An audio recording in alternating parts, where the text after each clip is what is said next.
continuamos en Educación Tributaria paso a paso.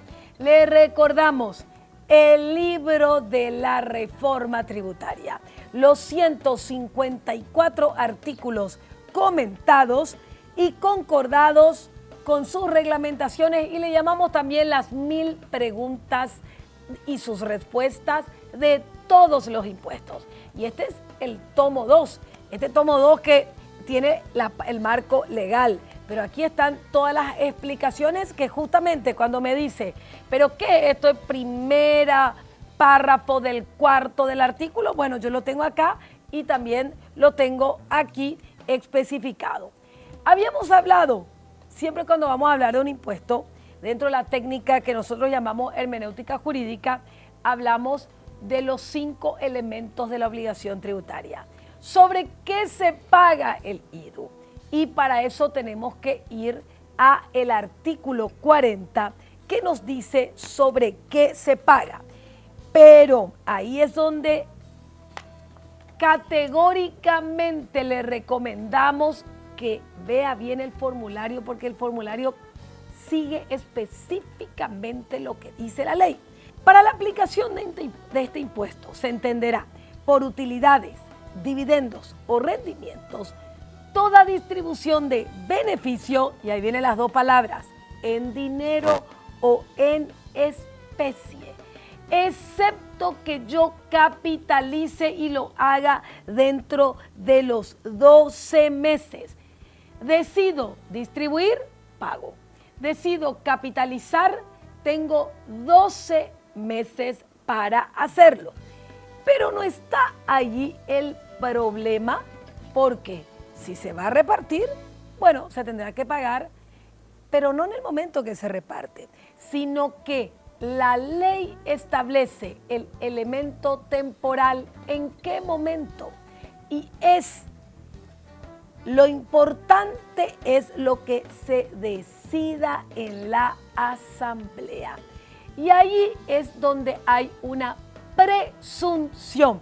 Es decir, hoy se aprueban los dividendos y utilidades, pero no hay plata para pagar o se va a pagar después en otro momento, sino que ya se considera que nació la obligación de pagar en ese momento. Es legal esto que si vos no recibiste los dividendos y utilidades, yo soy la empresa y vos sos el accionista. Es legal que el accionista en esa reunión importantísima que se llama asamblea, que tienen que participar, deciden qué destino se da a las utilidades. Queremos repartir o queremos repartir una parte, queremos capitalizar otra parte, llevar otra parte a reserva porque el panorama está complicado. Es legal que por la parte que se decida ya distribuir, se pague independientemente a que después recién se va a pagar. Ejemplo, 10 de abril decidimos distribuir 100 millones de guaraníes de dividendos y utilidades, pero vamos a pagar recién en agosto. ¿Cuándo me cobra el fisco el impuesto? Al mes siguiente, en el mes de marzo. ¿Se hace eso en otros países? ¿Es legal? ¿Sigue el mismo esquema de presunciones de los demás países? Bueno, hay que tomar en cuenta de que en principio el tema del IDU, sí. Este nuevo, el centro de la reforma, como usted le llama en el libro, es una novedad y en Paraguay lo tiene. En Nicaragua no tiene este impuesto como tal aparte. Claro, sí. Entonces solamente esa aclaración. Ahora, hay que tomar en cuenta que hay presunciones que son de derecho y esas presunciones legales pueden ser absolutas y relativas. Sí. Entonces, cuando hay una presunción de derecho, significa de que la obligación tributaria va a nacer sin necesidad de que, es decir, sucede el hecho y nace la obligación tributaria. O sea, no hace falta que salga la plata. No hace falta. Ok. Y de esa forma hay que tomar en cuenta que esas presunciones pueden ser absolutas y pueden ser relativas. Sí. Las absolutas son aquellas que no van a admitir ningún tipo de prueba en contra, es decir, que ocurrido el hecho se va a presumir que hacen hacer la obligación tributaria y listo. Mientras que la otra va a permitir que el socio, por ejemplo, permita demostrar que no se pagó todavía, sí. etc. Entonces, hay las diferencias que se podrían establecer. Y lastimosamente justamente nuestra reglamentación y nuestra ley equipara la decisión de la Asamblea al acto de distribuir y no admite prueba en contrario. Lo único que podría decir es, si decidís distribuir, pagás siempre, no admite prueba en contrario. Si decidís capitalizar, no pagás, pero tenés 12 meses para terminar todos los trámites. Y ahí nos preguntaron, y quería aprovechar, Reinaldo, ¿qué pasa si en la Asamblea hay un cambio de accionistas? Yo te vendo mis acciones a vos o a otra persona. Hay que comunicar otra vez a la Abogacía del Tesoro, hay que comunicar todo cambio que se realice. Claro, siempre la ley 6.446 del registro de personas y estructuras jurídicas y de beneficiarios finales y su decreto reglamentario establece la obligación de actualización de la información. Sucede un cambio, tengo hasta dentro de 15 días después de sufrir el cambio, tengo la obligación de presentar la actualización ante la Abogacía del Tesoro mientras no se cree la Dirección General del registro correspondiente. O sea, también entonces, sí se tiene que realizar. Esto también es importantísimo. Bueno, entonces, ya hemos explicado sobre qué se paga, dividendos, utilidades en dinero, en especie. Existen diferentes excepciones aquí en el libro, solamente para pasarlo rápido. Hablamos, por ejemplo, hay un tratamiento especial de reservas legales, de reserva facultativa, de reducción de capital. Hay un tratamiento especial cuando la distribución de beneficios es en especies, está la base imponible. Hay un tratamiento especial de los rendimientos financieros que en realidad no están grabados por el IDU, sino están grabados por el IRP.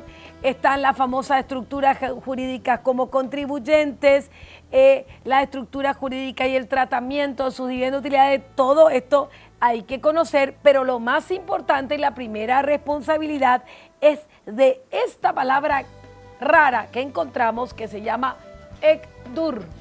Significa entidad generadora de dividendos y utilidades, que es la que tiene que, primero, solicitar el documento correspondiente a la retención del IDU. Segundo, llenar el formulario y poner la plata, y cuando le pague al accionista, y que justamente es la empresa, la ECDUR, la responsable. Otro cambio importantísimo que hace relación a ese cruce de información es que al ser todo virtual, todo es virtual, porque todas las declaraciones que se realizan del beneficiario efectivo final, todas las declaraciones, todo es virtual, ¿verdad? Así es. No existe posibilidad alguna de... Todo debe hacerse a través de la página de la Abogacía del Tesoro. Entonces, justamente con esa página de la Abogacía del Tesoro y haciendo esta retención 100% virtual es donde se da. Pero si vos declaraste que Reinaldo era accionista, pero resulta que aparece Nora repartiendo los dividendos de utilidades, y luego aparece allí Carlos con otro tema, ahí se va a saber de que en realidad yo te estoy prestando mi nombre, le estamos entregando la plata a otro, y aunque se cumplió los impuestos, se establece, no se pagarían.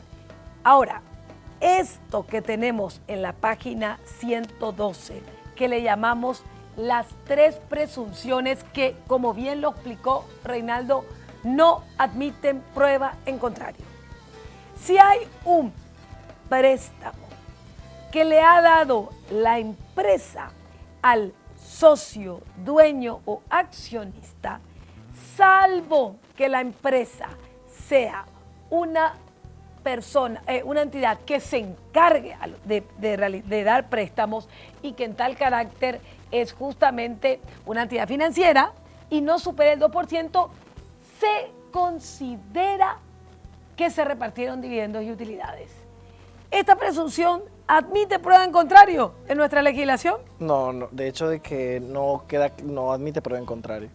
Y hay que tomar en cuenta esta parte también, precisamente porque no significa de que no se van a dar, en este caso no significa que el otorgamiento de préstamos no se vaya a dar, sino claro, de que en todo caso si se da cumpliendo las características que menciona el artículo 40 en esta página 112 del libro, Sí. pues el otorgamiento de préstamos, ¿me permito leer? Sí, adelante. El otorgamiento de préstamo al dueño consorciado, socio o accionista, salvo que el objeto sea la intermediación financiera y no supere el 2%. Es decir, que si superara el 2%, en ese caso precisamente sí se tendría que pagar, en este caso, El IDU. El IDU.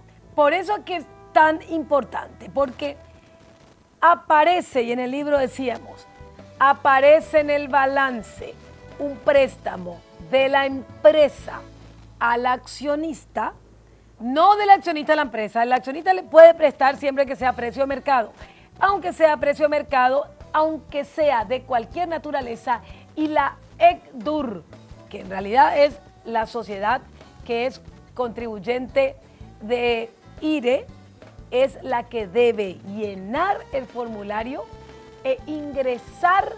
Si el préstamo fue 100 millones de guaraníes, se considera que fue 100 millones de dividendo de utilidades y pagará la tasa que vamos a ver en el corte siguiente.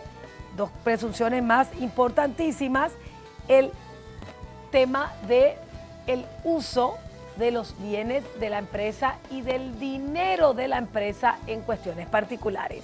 Por eso, en la página 113 del libro, registra el balance del 2019, la cuenta préstamo de la empresa al accionista.